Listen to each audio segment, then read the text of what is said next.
Yan, kaya may batas na bawal pag-usapan ng confidential funds. Ulit na namin sinasabi sa House of Representatives. Ma'am, pero tama po ba yung testimony kanina na inclusive yung testimony? We will wait for Colonel Nalas. Next question, please. Ma'am? Last two. Or make it brief. Make it brief. PBM said po na kung ganun po kadali magplano pagpatay sa isang presidente, paano pa kaya sa pagkaraniwan ng mga mamayan? Kung ganyan kriminal na pagtatangka, hindi dapat pinapapit ang pas. Yan ay aking papalagan, sabi ni PBM. Oo.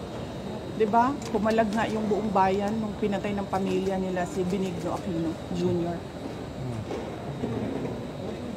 Next question. Next question. Ma'am, Marcel. na-verbalize nyo na po ba sa administration yung tungkol sa threat sa inyong buhay? Nabanggit niyo po kasi yun. Yes. Yes, ma'am. Ay, hindi. Hindi pa, ma'am. Nag-complain ako noon, if you can remember, in the media, and then they dismissed it. Everything is well documented with documents and videos. And nagsabi ang NSC na national security concern ang threat sa president, pero apparently they really do not consider the threat to the vice president as anything of a concern. So, what kind of country is this? Hindi ba kaparte ng gobyerno ang vice president? Hindi ba ako binoto ng mga tao? Hindi ba ako ang vice president ng buong Pilipinas, ng lahat ng mga Pilipino? Are you taking legal action mo, ma'am, dun sa threat sa inyo? Ma'am, I do not expect fairness from this government. Really, truly. That is the reason why I'm pussyfooting with court cases. We do not expect fairness. Imagine mo, saan ka nakahanap na-admit na yung tao sa hospital, bigla na lang papasok, discharge na siya in less than an hour. Saan ang hustisya dyan? Saan ang hustisya dito? Sa bayan. Last two questions, Ma'am, please. in-extend po yung detention order para kay Attorney Lopez. Ano po yung next steps niyo po for this? I questioned it doon, kanina. Pinapahirapan pa nila ako. Ano sinabi nila? Dinetain nila yung tao dahil sa due process. Dahil, ano ba yung sinabi niya? Walang due process ang pagpapatanggal kay Gloria Mercado at iba pang officials ng Department of Education. Anong sinabi ko kanina? The position of a USEC and ASEC is a position of trust and confidence by the appointing authority. Ngayon, ang appointing authority ng USEC at ASEC ng DepEd is the President of the Republic of the Philippines. Dapat tinatanong ng House of Representatives bakit tinanggap ni Pangulong Marcos ang resignation ng mga USEC at ASEC na yon sa Department of Education. Last question. Bakit nila pinipinalize si Yusek Lopez? Hindi ba dapat ang pinipinalize nila ang appointing authority? Last Isa two. pa, sir. Sandali. Ano po yung sinabi nila? Evasive. And now, you clearly see, she doesn't know anything. Kasi DepEd po pala tayo. Pero pagdating natin sa OVP, makikita ninyo, she doesn't know anything about confidential funds. So, saan doon ang evasive answers? Last question. Penalize nila si Yusek Lopez for writing a letter to the Commission on Audit on the position of the Office of the Vice President regarding the release of documents regarding confidential funds. Bakit may penalize ang tao pumirma para sa isang opisina, posisyon ng opisina? Saan ang justisya dito? And ano sinabi nila kanina? Diba? Apparently, hindi nila alam ang batas. Ano sabi nila? Questionin mo na lang sa korte. Saan kami pupunta?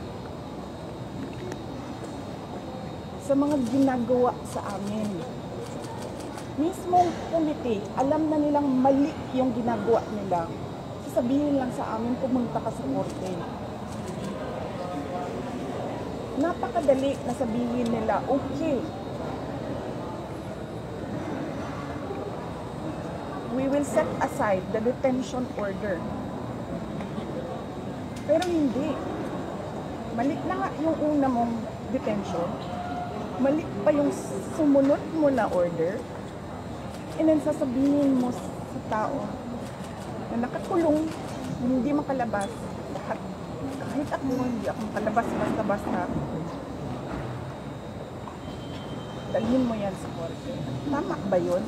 Kayong mga taong bayan, tanungin ko kayo, tama ba na hindi alam ng ating House of Representatives kung ano ang mga batas?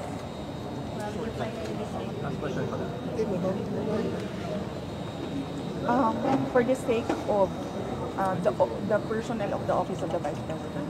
Because I clearly, sinasabi ni Joel Chua na we will not recognize you without an oath. And then, I'm continuing to question the constitutionality of their rules. Pero I cannot help the personnel of the Office of the Vice President if I have no personality to speak in that meeting. So I had to take that oath. Pero,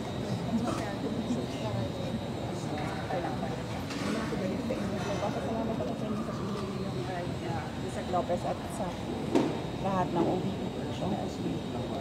Will you go up to the Supreme Court to question? Kasi may jurisprudence naman on contempt powers of Congress. And yun lang ang sinasabi ko, sir, no, parang we don't trust anyone anymore in this country. We don't expect justice anymore in this country. This is clear political harassment, this is clear political persecution. Pag-threat sa'yo, baliwala. Pag-threat sa kanila, national security. Ano ka? Yung testimony ni Fajardo, do you think that will hold water as far as maybe pinning you down is concerned, or doesn't establish anything?